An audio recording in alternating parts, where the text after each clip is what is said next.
ఒక్క నిమిషం మేడం. జనార్దన్ గారు అలా అయితే గణేష్ గారు ఒకటి ఇక్కడ విషయం ఏంటి అంటే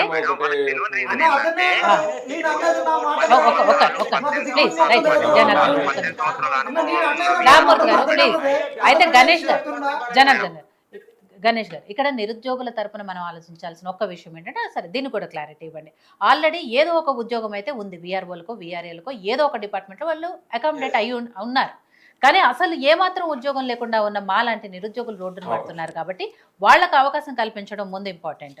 అసలు పూర్తిగా ఆకలి ఉన్నవాడి కంటే సగం ఆకలి ఉన్నవాడు బెటర్ కదా. ఆల్రెడీ మీరు ఏదో ఒక డిపార్ట్మెంట్లో ఉన్నారు, పూర్తి ఆకలితో ఉన్నాము, మాకు ఆ ఉద్యోగాలు ఇవ్వండి అని వాళ్ళు అడుగుతున్నారు. అందులో న్యాయం ఉందా లేదా అని చెప్పండి.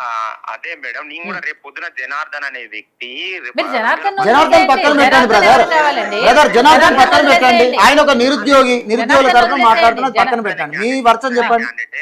ఎగ్జామ్ రాసి పాస్ అయ్యి రేపు సరే ఇదే జీపీ ఎగ్జామ్ డైరెక్ట్ 10,900 చిల్లర పోస్టులు పెట్టి పాస్ అయ్యారు మేడం. ఇంకో 3 సంవత్సరాల తర్వాత ఈ కాంగ్రెస్ ప్రభుత్వం వేరే ప్రభుత్వం వచ్చి వాళ్ళని కూడా వద్దు అని తీసేసి కొత్త రిక్రూట్మెంట్ అని పెట్టినాక వీళ్ళు అన్యాయం పోయింది, వాళ్ళు వేరే కాడ రీప్లేస్ అవుతారు. ఉద్యోగం నుంచి అయితే తీసేయారు కదా, ఇప్పుడు మిమ్మల్ని తీసేయలే కదా, మిమ్మల్ని తీసేయలే కదా బ్రదర్. కాకపోతే మీకు రైట్. ఇప్పుడు ఒకటి మేడం నేను మాట్లాడతా మేడం, నేను ఒకటి మాట్లాడతా రైట్, ఒకటి మాట్లాడతా. ఒక్క లైన్ లోనే ఉండమనండి గణేష్ గారు. ఒక్క నిమిషం నరేష్ గారు ఆగండి. గణేష్ గారు ఒక్క నిమిషం, నరేష్ గారు మీకు ఆన్సర్ చేస్తారు. ఒక్క నిమిషం లైన్ లో ఉండి. గణేష్ గారు నేను ముందే చెప్పాను, మీరు అనక ముందే చెప్పాను, విఆర్ఓగా 2018, 2014 అంతకు ముందు ఉన్నటువంటి వాళ్ళు అభ్యర్థులు కష్టపడి ఎగ్జామ్ రాసి వచ్చినటువంటి వాళ్ళు, వాళ్లకు సమర్థతతోటే ఉద్యోగం ఇచ్చింది ప్రభుత్వము, వట్టిగేమి తీసుకోలేదు. ఇచ్చినటువంటి వాళ్ళలో ఆనాటి ప్రభుత్వము ఏ కారణం చేత రద్దు చేసిందో దాన్ని మీరు ఆ రోజు కూడా అన్నారు, అది కరెక్ట్ కాదు, ఏదో ఒకటి జరిగింది. ఇప్పుడు దాని గురించి మనం వెళ్ళలేం. అయితే పాత విఆర్ఓ విఆర్ఏ వ్యవస్థను రద్దు చేయడం వల్ల అన్యాయం అయిపోయింది అనుకున్నప్పుడు ఇదే వ్యవస్థను తిరిగి పునరుద్ధరణ చేస్తే అయిపోతుంది కదా.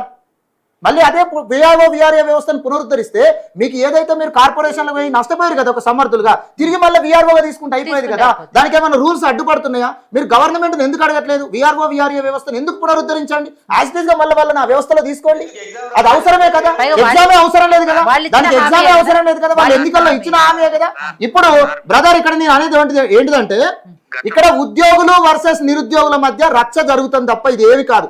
మిమ్మల్ని తప్పు పట్టట్లేదు, ఇక్కడ ప్రభుత్వాన్ని మేము అడుగుతున్నాము. మీరు 10,954 కొత్త జీపీఓ పోస్టులు అనే పదం వాడడం తప్పు. దానితో పాటుగా మీరు ఈ 30,228 నియామకాలు చేస్తామని ప్రభుత్వం అధికారికంగా వాళ్ళ కాంగ్రెస్ పార్టీలోనే అందులో 10,954 గ్రామ పరిపాలన అధికార పోస్టు ఎట్లా చెప్తావు?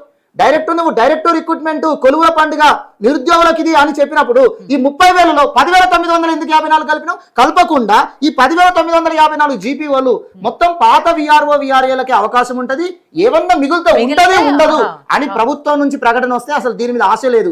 బ్రదర్ నీకు తెలియదా బ్రదర్, ఒక గ్రూప్ 2 ప్రిపేర్ అయ్యే అభ్యర్థి, ఒక గ్రూప్ 1 ప్రిపేర్ అయ్యే అభ్యర్థి జీపీఓకు రావాలి అనుకుంటున్నాడంటే తన యొక్క పరిస్థితి ఏంటో అర్థం చేసుకో. గ్రూప్ 1 నోటిఫికేషన్ 11 ఏళ్ల తర్వాత వచ్చింది, కానీ ఇంకా కోర్టు పరిధిలోనే ఉంది. గ్రూప్ 2 అనేది 8 ఏళ్ల తర్వాత వచ్చింది, కానీ దానికి తప్పుల తడకగా గ్రూప్ 1తో ముడిపెట్టి ఆ నియామకాలు లేవు. 1-2 మార్కులతో పోయినటువంటి వాళ్ళు, పరీక్ష విధానంలో ప్రభుత్వ విధానాలు తప్పుగా ఉన్నటువంటి వాళ్ళు నిరుద్యోగులు మారి ఇంకా నిరుద్యోగిగా 35 ఏళ్ళు 40 ఏళ్ళు వచ్చినటువంటి వ్యక్తి గురించి ఆలోచించాలి బ్రదర్. నువ్వు కూడా ఒక అభ్యర్థివి, కష్టపడి వచ్చినావు. కాబట్టి ఇక్కడ విఆర్ఓ వర్సెస్ నిరుద్యోగులు కాదు, ఇది విఆర్ఏ వర్సెస్ నిరుద్యోగుల వర్షన్ కాదు, ఇది గవర్నమెంట్ చేసినటువంటి ఒక గేమ్. నేను ఎప్పుడు కూడా గవర్నమెంట్ అనట్లేదు, ఇప్పుడు డైరెక్ట్ అంటున్నాను. ఈ 10,954 జీపీఓ పోస్టులు మీరు డైరెక్ట్ కొత్త పోస్టులు అన్నప్పుడు మీరు అదే ప్రభుత్వంతో లాబింగ్ చేసుకొని, లాబింగ్ అని కాకుండా మేము సమర్థులము కాబట్టి ఇవి మాకే ఇవ్వండి, డైరెక్ట్ రిక్రూట్మెంట్ అనే మాట అనకండి. మరి మీరు ఎగ్జామ్ పెట్టుడు ఎందుకు అవసరం? ఎగ్జామ్ ఎందుకు? మేము ఆల్రెడీ అనుభవం ఉన్న వాళ్ళం కదా, మేము 10 ఏళ్ళు సర్వీస్ చేసిన వాళ్ళం కదా, మేము ఆల్రెడీ ఎగ్జామ్ రాసిన వాళ్ళకి మళ్ళీ ఎగ్జామ్ ఎందుకు అని మీరు ఆ రోజే అడిగినట్టయితే ఆ రోజు ప్రభుత్వం కరెక్ట్ గా మీకు చెప్పేది. అందుకో ఇంకోటి ఏంది, సరే మా విఆర్ఓ అభ్యర్థులు మా అభ్యర్థులు కష్టపడి ఈ తెలంగాణలో కష్టపడి వాళ్ళు ఉద్యోగం సాధించి ఓ స్థాయికి వచ్చిన తర్వాత గత ప్రభుత్వం ఏదో కారణం చెప్పి రద్దు చేస్తే వాళ్ళు తిరిగి వేరే డిపార్ట్మెంట్లోకి వెళ్ళి నష్టపోతున్నారు. అక్కడ ఏంటంటే నాకు కూడా తెలుసు, జూనియర్ అసిస్టెంట్గా వార్డ్ ఆఫీసర్కి వెళ్తే అక్కడ కొంతమంది విఆర్ఓలు, నాకు పాత విఆర్ఓలు మాట్లాడారు. ఏమన్నారంటే అక్కడ అసలు మాకు విలువ లేకుండా అయిపోయింది సార్, ఏదో మమ్మల్ని తీసుకొచ్చి ఆడ పెట్టినందుకు ఏదో అడిషనల్గా మేము ఉన్నామని వాళ్ళు ఫీల్ అవుతున్నారు. ఆ డిపార్ట్మెంట్లో మేము ఏదో జీతం కోసం పనిచేస్తున్నాం తప్ప సంతృప్తి లేదు అన్నారు. అలాంటప్పుడు ఈ 10,954 డైరెక్ట్ వాళ్ళతో చేసిన ఇది, దీని ప్లేస్లో ఇంకో నోటిఫికేషన్ ఎస్ఐ కానిస్టేబుల్ మరో నోటిఫికేషన్ ఇచ్చినా బాగుండేది. అంతేకాకుండా వీళ్ళు జీవో జారీ చేశారు కదా బ్రదర్ 129, ఈ జీవోను మీరు క్వశ్చన్ చేయలేదు. మేము మళ్ళీ రీ ఎగ్జామ్ ఎందుకు, మాకు మళ్ళీ ఎగ్జామ్ ఎందుకు పెట్టాలి, మేము ఎందుకు ఎగ్జామ్ రాయాలని మీరు క్వశ్చన్ చేయలేదు. అదొకటి. సరే, ఇప్పుడు జీవో జారీ చేశారు, ఎగ్జామ్ పెట్టారు, మీరు సమర్థులు, మీరు ఎగ్జామ్ ఇప్పుడు పెట్టినా మళ్ళీ పెట్టినా మీరే పాస్ అవుతారు. ఎందుకంటే మీ 3,550 మందిని సెలెక్ట్ అయినటువంటి వాళ్ళ విషయంలో ఒక్క మాట కూడా మా నిరుద్యోగులు అడగట్లేదు, ఎక్కడ కూడా అడగట్లేదు బ్రదర్. మీరు చూడండి, మీకు మళ్ళీ ఎగ్జామ్ పెట్టి తీసుకోవడమే తప్పు, కానీ ఇప్పుడు ఫెయిల్ అయినటువంటి వాళ్ళకు మళ్ళీ రీ ఎగ్జామ్ పెట్టడం అంతకంటే పెద్ద తప్పు. ఇది ప్రభుత్వాన్ని అడుగుతున్నాం. కాబట్టి 7,404 పోస్టులు బ్రదర్ ఇప్పుడు డైరెక్ట్ రిక్రూట్మెంట్ ఇస్తే నీలాగా కష్టపడి ఇంకా కష్టంలో ఉన్న నిరుద్యోగి ఉన్నాడు, జీతం లేక నిరుద్యోగి ఉన్నాడు, ఏదో ఒక ఉద్యోగం ఉంది బ్రదర్, నీకు అనుకున్న సంతృప్తి లేకపోవచ్చు కానీ జీతం వస్తుంది, నీకు సమాజంలో ఒక రకమైన గుర్తింపు ఉంది. కానీ 30-35 ఏళ్ళు 40 ఏళ్ళు వచ్చినా కూడా నిరుద్యోగి ఉన్నప్పుడు అతని పరిస్థితి ఏంటి చూడండి తెలంగాణలో. ఇది ఒకటి మీరు అర్థం చేసుకోవాలి. సరే గణేష్ గారు చెప్పండి, ఇప్పటి వరకు మాట్లాడారు కదా నరేష్ గారు. నరేష్ గారు చెప్పింది పాయింట్ వ్యాలిడ్ పాయింటే కావచ్చు, కానీ మేము చెప్పేది ఏంటంటే రేపు పొద్దున నువ్వు కూడా రిక్రూట్మెంట్ అయినాక ఒక 3 సంవత్సరాలు 10 సంవత్సరాలు సర్వీస్ చేసి, దానికే ఆయన చెప్పారు వాళ్ళని ఎక్కడో కూడా చేస్తారు కదా, ఉద్యోగం నుంచి అయితే తీసేవారు కదా, ఒక చోట నుంచి కదా, ఎక్కడో ఒక చోట నుంచి అయితే ఉద్యోగం ఉంది కదా. ఇక్కడ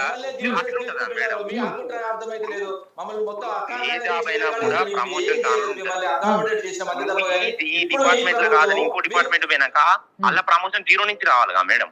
ఇప్పుడు ఇతను చేసిన ఇప్పుడు ఇన్ని సంవత్సరాల రెవెన్యూకు చేసిన సర్వీస్ కాదని మళ్ళీ ఇంకో డిపార్ట్మెంట్ కి ఇస్తే, ఆ డిపార్ట్మెంట్ లో 0 నుంచి వస్తే మళ్ళీ అది కాదని ఇంకోటి ఇస్తే 0 నుంచి స్టార్ట్ చేస్తా అంటే రేపు పొద్దున ప్రమోషన్ లేడు వస్తే మాలాంటి వాళ్ళకు, మాలాంటి వాళ్ళు ఇట్లే ప్రభుత్వాలు మీరు ఆల్రెడీ కడుపు నిండి ఉన్నారు, ప్రమోషన్స్ గురించి ఆలోచిస్తున్నారు, ఇక్కడ ఆకలితో ఉన్నారు, వాళ్ళ గురించి ఆలోచించండి అనుకుంటే